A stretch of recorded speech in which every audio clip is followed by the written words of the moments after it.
We're here at the Natural History Museum and Wildlife Photographer of the Year 2022 Awards. We're going to go inside, have a look at some of the incredible shots. I'm going to tell you which ones were taken on Nikon, and we may have one or two surprise guests too. So let's go!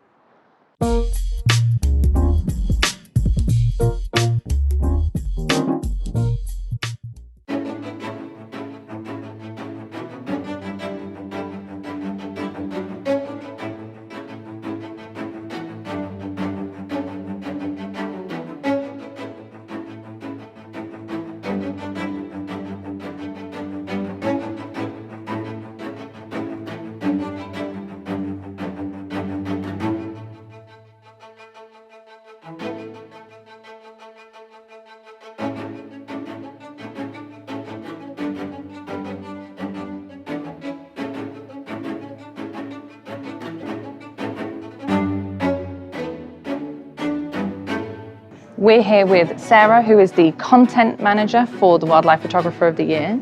Thank you for joining me today. Thank you. Tell me, how's the competition sort of changed, or the exhibit changed since previous years?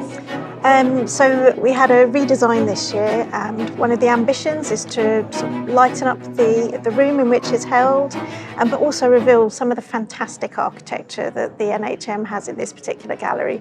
It was twofold, really, to make this a space that's a lot more contemporary, a lot more modern, but really showcases still the photographs to the highest standards. So we still have the light boxes here, but at the same time we just really wanted to create that atmosphere that allows people to have discussions about the photographs and really be able to look at them closely and just get really excited about the power of photography, really. This year we've introduced a new film into the exhibition about the impact of an image, and this sort of really tells the power of photography to make a difference to the world, be that in your local community, on a global scale.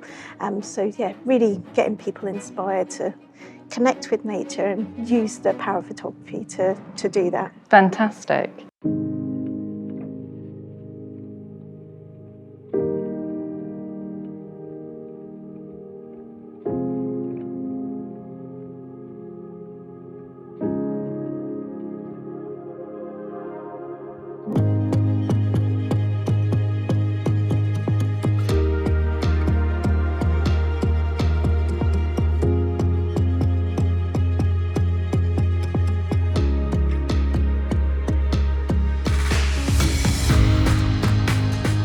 This is the Portfolio Award winner, Laurent Ballester. He is a Nikon user, you'll be pleased to know.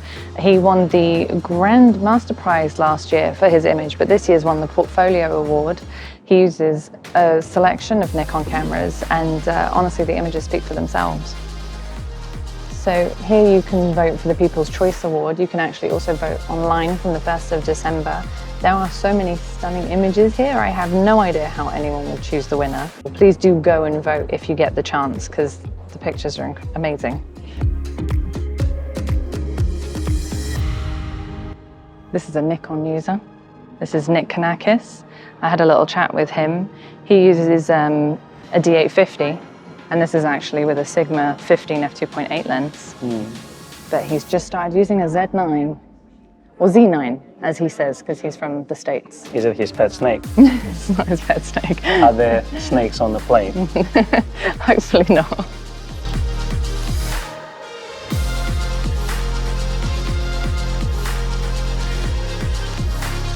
This is possibly one of my favorite shots from this competition overall, actually, mainly because of the impact that the shot had. It was taken by 15 to 17-year-old Aditya Krishna S. Menon from India, and they took the shot from their uncle's tower block apartment of this littering here on a D5600. Now, the picture actually got so much recognition that it was covered by local journalists, and it initiated an entire cleanup of the area. So it just goes to show you the impact that one image can make by a young person as well. Here I am, I'm joined by the wonderful Ellen Colliette, who took this image, which is called Liquid Silver. It was taken on a D800, I noticed. Yes. And obviously it's an underwater image, so I really want to know how did this picture come about? This image is taken in a grotto in the Cayman Islands, a place where I used to live, and I started to dive there. So it was wonderful to start my dives there, have the grottos really empty, observe the light, see what was happening, and then suddenly one day there were schools of thousands and thousands of silver sides. I had seen the predators before, but I've never realized what they were waiting for, because this was all the beginning. So I was homeschooling my children at that time, but I realized something special was happening, and I went diving again and again to the same spot, observing the behavior of the schools, moving in unison, observing the predators and observing the ambient light. I tried to create an image with enough depth that I would feel the experience as a viewer, because that's what I wanted to do, not just documenting a moment, but really relaying to the people seeing that image what I was experiencing.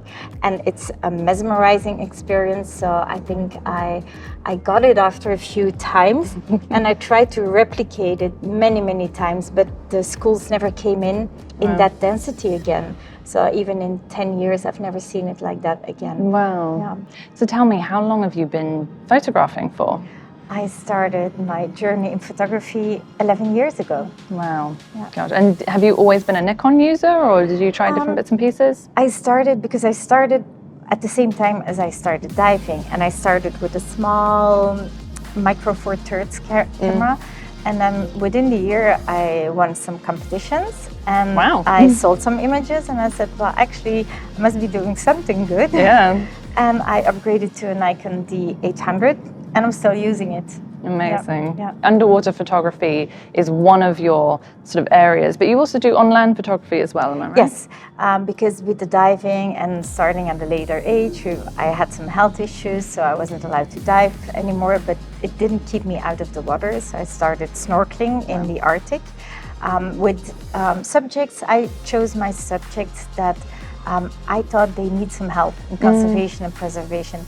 And the cold is also an area where not everybody wants to go. It's hard to get to. It is cold, quite challenging in logistics. And I was pretty used to juggling a lot, so it became a challenge. I have some image of beluga whales underwater. Then I started going to the ice floes to capture the harp seal pups, the white fluffy ones that I thought had still an issue with being clubbed for their fur, but actually became a story about climate change, which is very close to my heart.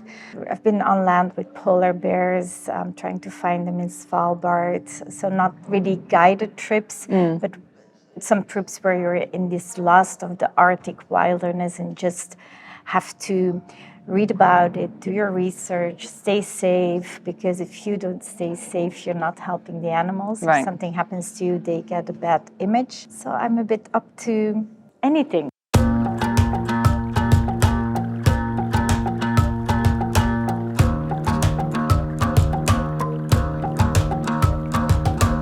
This is the winning birds behavior category. This was also taken by Nick Kanakis, who's a Nikon user. This was on his D850 with his 500 PF lens. So here we are in the photojournalism section. We also have the wetlands category, which is a new category for last year. And we've got here the Photojournalist Story Award. So these are the kind of quite impactful images that show people and their interaction with wildlife and animals.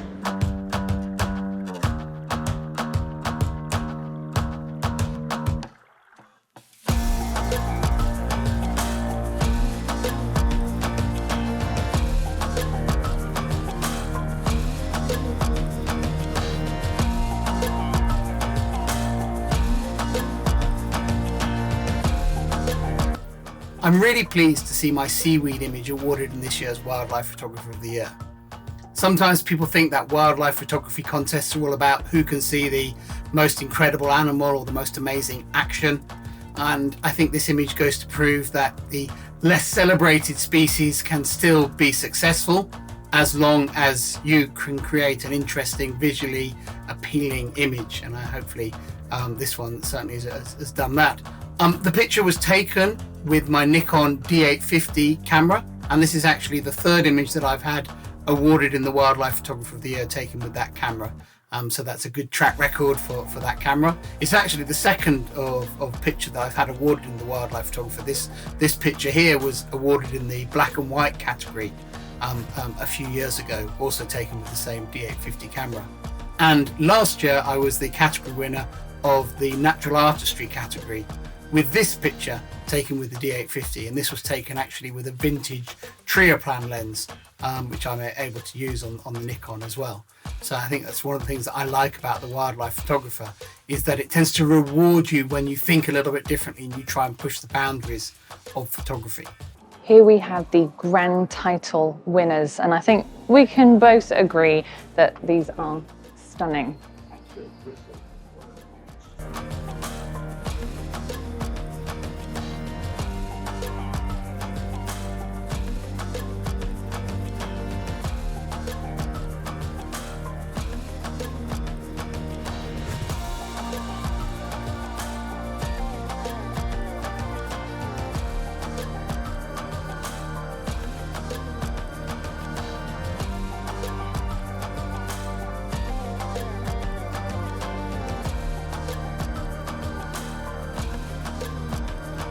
I have to say, I looked at all of those pictures on my computer many, many times, and nothing is quite like seeing them in real life.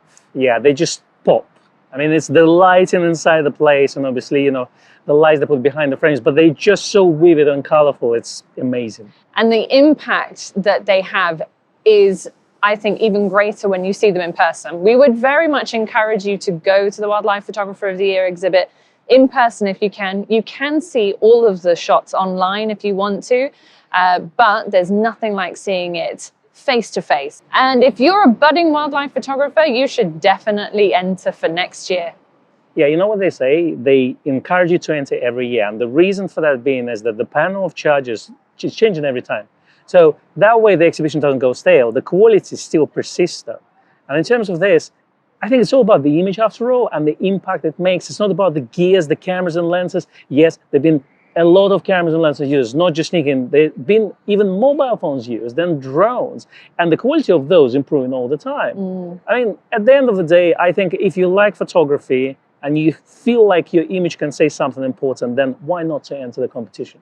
Thank you very much for watching. We hope you enjoyed this video. Please give us a like and a subscribe. Please come to the Wildlife Photographer of the Year exhibit. You won't regret it. And if you're a wildlife photographer, Nikon released a bunch of stuff for you. So go buy that, take some pictures, enter the competition, and maybe you will win. Maybe we'll be seeing your picture next year. We'll be interviewing you, perhaps. That's right.